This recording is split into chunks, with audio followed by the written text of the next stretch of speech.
What youth sows old age must reap. जमिस तपाईँहरू सबैजनामा आज फेरि म यो पुस्तक straightforward thoughts for the young man भन्ने जोन चार्ल्स रायल जेसी रायलले लेख्नुभएको पुस्तक जुन एक क्लासिक बुक हो। यसमा रहेको केही सत्यताहरू तपाईँमा सेयर गर्न मन लाग्यो। यसको म पहिलो च्याप्टर पढ्दै थिएँ। विशेष त यसमा 4वटा च्याप्टरहरू छन् र त्यो 4वटा च्याप्टरहरू मध्ये पहिलो च्याप्टर आज म पढ्दै थिएँ र पढ्दै गर्दाखेरि यसमा रहेको केही कुराहरू तपाईँ सामु मलाई सेयर गर्न मन लाग्यो। पहिलो च्याप्टरमा रायलले यसो लेख्नुहुन्छ, I will mention some general reason why young men need exhorting। J C रायलले यसमा पहिलो बुँदा दिनुहुन्छ र त्यसमा पनि 5वटा बुँदा दिनुभएको छ र त्यो 5वटा बुँदाहरू के छ भन्दाखेरि, For one thing, there is the painful fact that there are few young men anywhere who seem to be genuine Christian. Second, for another thing, death and judgment is waiting for young men, even as it waits for other, and they near all seem to forget it. Third, for another thing, what young men will be in the future, in all probability, depends on what they are now, and they seem to forget this. Fourth, for another thing, the devil uses special diligence to destroy the soul of young men, and they seem not to know it. Fifth number, for another thing, young men need exhorting because of the sorrow it will save them to begin serving God now. J C रायलले भन्नुभएको पहिलो बुँदाबाट हामी सुरु गर्नेछौँ। पहिलो बुँदामा उहाँले भन्नुहुन्छ कि For one thing, there is painful fact that there are few young men anywhere who seem to be genuine Christian। हामीले हाम्रो समाज, हाम्रो चर्च, हाम्रो घरमा हेर्ने भने सबैभन्दा मूर्खाइ गर्ने काम, सबैभन्दा फटा बोल्ने, सबैभन्दा झुट, सबैभन्दा बदमास, सबैभन्दा दुःख दिने व्यक्तिहरू हामी धेरै मध्ये युवाहरूमा पर्छौँ, युवा पुस्ताहरूमा पर्छौँ, खराब काम गर्ने व्यक्तिहरू।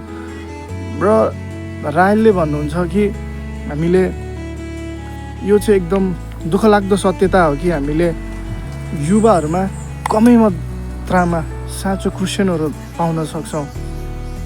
र उहाँले भन्नुहुन्छ कि हामीले समाजमा गएर सोध्यौँ भन्दै गर्दाखेरि पनि समाजमा सबभन्दा बदमास फटाको हुन्छन् भन्दाखेरि युवा हुन्छन्। यदि हामीले पुलिसमा गएर सोध्यौँ भने rape, murder, drugs, smuggling, gambling सबै गर्ने कुराहरू को हुन्छन् भन्दै गर्दाखेरि युवाहरू नै हुन्छन्।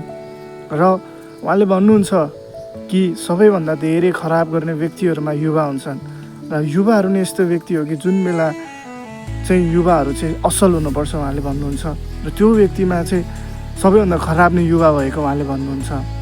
र युवाहरूले बिर्सेको कुरा भनेको दोस्रो चाहिँ परमेश्वरको न्याय हो र उहाँले दोस्रो बुँदामा त्यही भन्नुहुन्छ, For another thing, death and judgment is waiting for young men, even as it waits for other, and they nearly all seem to forget it।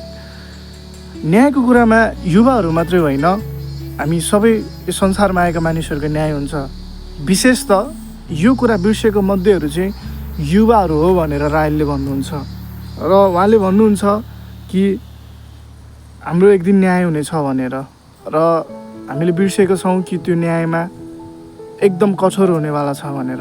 र शैतानले हामीलाई के गराउँछ भन्दै गर्दाखेरि चाहिँ तेरो न्याय अहिले होइन भनेर त्यसले हामीलाई फकाउँछ र त्यसले हामीलाई हरेक कामहरू भोलि गर्नको लागि, भोलि पस्ता, भोलि काम गर्ने सबै चिजहरू हाम्रो समय हुँदा उसले गर्न दिँदैन, हामीलाई अल्मल्याइदिन्छ, उसले हामीलाई पापहरूमा फसाइदिन्छ, झुक्क्याइदिन्छ र उसले हामीलाई हाम्रो समयहरूलाई धेरै वर्ष पछाडि सारिदिन्छ र हाम्रो जीवनलाई नष्ट गरिदिन्छ र हामीलाई परमेश्वरको न्याय हुन्छ भन्ने सत्यताबाट उसले हामीलाई भ्रममा पारिदिन्छ र उसले हामीलाई त्यो सत्यता बिर्साइदिन्छ। र लेखकले भन्नुहुन्छ हाम्रो समय र शक्ति हुँदा नै हामीले गर्न सक्ने पर्ने चिजहरू गर्नुपर्छ भनेर।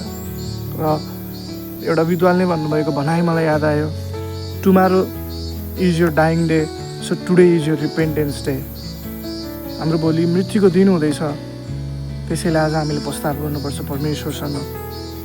र लेखकले भन्नुभएको भनाइ मलाई एकदम मन परेको चाहिँ यहाँनिर, young men your time is short, your days are but a brief shadow, mists that appear for a little while, then vanishes the tale that is soon told. Your bodies are not brass. हामीले याद गर्नुपर्ने हाम्रो शरीर अमूर्त शरीर होइन, हाम्रो शरीर मूर्त शरीर होइन, यो अमूर्त शरीर हो। हामी एक दिन मरेर जान्छौँ प्रियहरू हो। आज यदि हाम्रो शरीरबाट सास निकालिदिने हो भने हामी एउटा काठको टुक्रा हौँ, हामीले केही गर्न सक्दैनौँ, हाम्रो जीवन खेर जान्छ। विचार गर्नुहोस्, अहिलेको समयमा तपाईँले आफ्नो जीवन कतिको प्रोडक्टिभ काम गर्नुभएको छ। अहिलेको जीवनसम्म जिउँदै गर्दा के तपाईँले प्रस्ताव गर्नुभयो कि तपाईँ पर्खँदै हुनुहुन्छ? प्रियहरू, आज हो समय प्रस्ताव गर्ने। भोलि के थाहा, हाम्रो मृत्युको दिन हुनसक्छ। भोलि हामीले समय र मौका नपाउन सक्छौँ प्रस्ताव गर्नको लागि। भोलि हामीले समय नपाउन सक्छौँ बाइबल अध्ययनको लागि। भोलि हामीले समय नपाउन सक्छौँ प्रार्थनाको लागि। आज हो परमेश्वरसँग समय बिताउने दिन। भोलि त शैतानको दिन हो भनेर लेखकले भन्नुहुन्छ। Tomorrow is the Satan day and today is the Lord day भनेर। र उहाँले उपदेशक 11:9 पनि कोट गर्नुहुन्छ। यहाँ यसो लेखिएको छ, you who are young be happy while you are young, and let your heart give you joy in the days of your youth. Follow the ways of your heart and whatever your eyes see, but know that for all these things God will bring to you judgment. अहिले युवाहरूलाई आफ्नो भरपुर युवा अवस्थालाई मनोरञ्जन गर्न, यसलाई प्रयोग गर्नको लागि सल्लाह सुझाव दिनुहुन्छ उपदेशकले। तर हामीले त्यो युज गर्दै गर्दाखेरि, हाम्रो युवा अवस्थाहरू बिताउँदै गर्दाखेरि, जिउँदै गर्दाखेरि हामीले बिर्सन नहुने कुरा कि हाम्रो एक दिन न्याय हुनेछ। हाम्रो युवा अवस्थामा गरेको सबै चिजहरूको न्याय हुनेछ र यो कुराले हामीलाई पछि नबनाओस् भनेर उहाँले भन्नुहुन्छ कि हामीले याद गरेर जिउनुपर्छ कि हामी सबै युवाहरूको एक दिन न्याय हुनेछ। अहिले हामीलाई हाम्रो जिउमा तागत, शक्ति, बल, पैसा सबै चिज छ र यो शरीर हामीलाई मूर्त लाग्दैछ र समय ढल्कदै गर्दाखेरि जीवनको यस्तो आयाममा पुग्नेछौँ जब हामीलाई फिल हुन थाल्नेछ कि यो शरीर अमूर्त छ भनेर। त्यति बेला चाहिँ हाम्रो समयहरू व्यर्थमा नजाओस्। त्यति बेला हाम्रो सबै हामीले युवामा गरेको चिजहरू हामीलाई सम्झँदै गर्दाखेरि घिन नलागोस् प्रियहरू। र 3 नम्बरमा लेखकले भन्नुहुन्छ, For another thing, what men will be in the future, in all probability, depends on what they are now, and they seem to forget this. हामीले के बिर्सी पठाउँछौँ भन्दाखेरि हामी भविष्यमा जे बन्ने हो त्यो अहिले हुन्छ भनेर।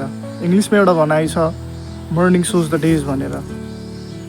प्रियहरू, हामीले यो बिर्सिनुहुन्न कि हामीले 30 वर्ष कटेपछि हामीले बाइबल अध्ययन गर्छौँ भनेर भन्नु हुँदैन। 30 वर्षसम्म यदि हामीले बाइबल अध्ययन, प्रार्थना, वचनको जीवनलाई नेग्लेक्ट गर्छौँ भने त्यति बेलासम्म शैतानले हामीलाई यस्तो पापहरू चखाइसकेको हुनेछ कि हामीलाई फेरि परमेश्वरमा फर्कन धेरै गाह्रो हुनेछ। पापले हाम्रो जरा यस्तोरी गाडिसकेको हुनेछ कि हामीलाई त्यस बिना बाँच्न, त्यस बिनाको बाहिरको संसार सोच्न धेरै गाह्रो हुनेवाला छ। र पाप भनेको यस्तो हो कि यो ओह्रालोबाट झर्दै गरेको ढुङ्गा जस्तो हो। जति यो झर्छ त्योभन्दा 2 गुणा यो छिटो झर्छ, जसलाई हामीले रोक्न सक्दैनौँ कहिले पनि। र समय छँदा नै हामीले यो कुराहरूमा मनन गर्नुपर्ने छ। हामीले एउटा उदाहरण लिने भने हाम्रो आदत भनेको चाहिँ एउटा रुख जस्तै हो। जति यो बढ्दै जान्छ त्यति यसले जरा फैलाउँदै जान्छ र त्यसलाई मार्नको लागि एकदम गाह्रो हुनेवाला छ। र हामीले पापलाई यदि हामीले घृणा गर्दैनौँ भने, यदि पापको ताजापनले हामीले त्यसको वासनाहरूलाई यदि हामीले मिठाससँग लिन्छौँ भने, यदि पापतिर हाम्रो हृदयहरू ढल्किन्छ भने हामीले याद गर्नुपर्छ हाम्रो जीवन सही बाटोतिर जाँदै छैन। हाम्रो युवा अवस्थाहरू नष्ट हुनेवाला छ। हाम्रो युवा अवस्थाहरू व्यर्थमा जानेछ प्रियहरू। र त्यो आदतहरू बस्नुभन्दा अगाडि नै हामीले फेरि एकचोटि याद गर्नुपर्ने छ। र एउटै कुरा हुँदछ कि हरेक दिन हामी जिउँदै गर्दाखेरि यस संसारमा कि त हामी परमेश्वरको नजिकमा जाँदै गर्ने हुनेछौँ, कि परमेश्वरको समीपमा जाँदै गर्ने हुनेछौँ, कि हामी परमेश्वरबाट भाग्दै गर्दै हुनेछौँ। र मलाई लाग्छ कि परमेश्वरबाट भाग्नु भनेको कति डरलाग्दो कुरा हो।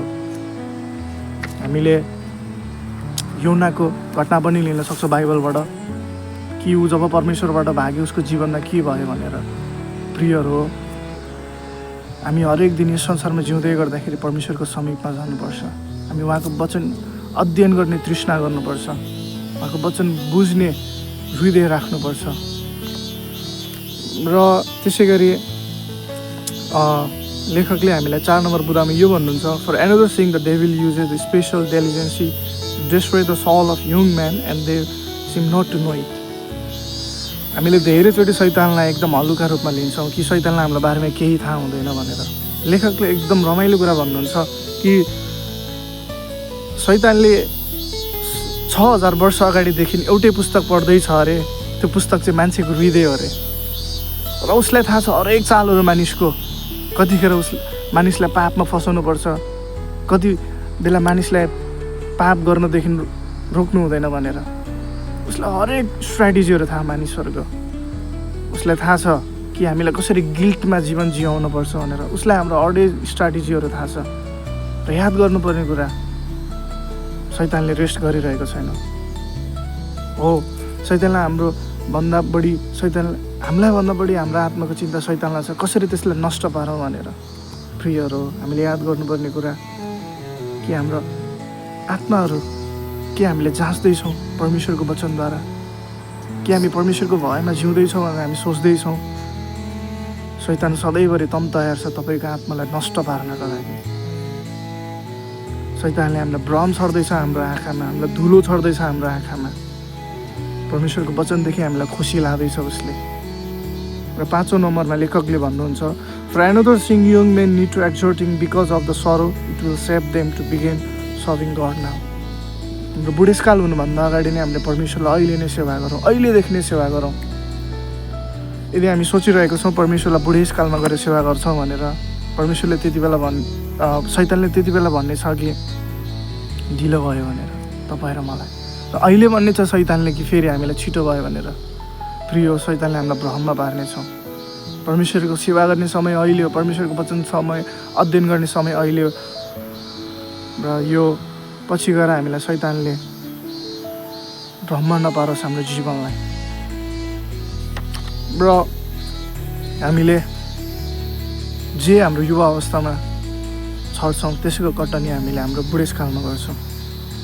प्रियहरू हो, हामीलाई जवानीमा हाम्रो पापहरू गर्न एकदम रमाइलो लाग्छ। र बाइबलमा अयुबले भन्छन्, परमेश्वर मेरो युवावस्थाको पापहरू नसम्झिनुहोस् भनेर। उसलाई दुःख हुँदा गर्दाखेरि दाउदले नै भन्छन् कि परमेश्वर मेरो युवावस्थाको पापहरू नसम्झिदिनुहोस्, मेरो अधर्महरू भनेर। हामीलाई अहिले रमाइलो लाग्दछ पाप गर्न, तर पापले हामीलाई मार्दैछ। धन्यवाद।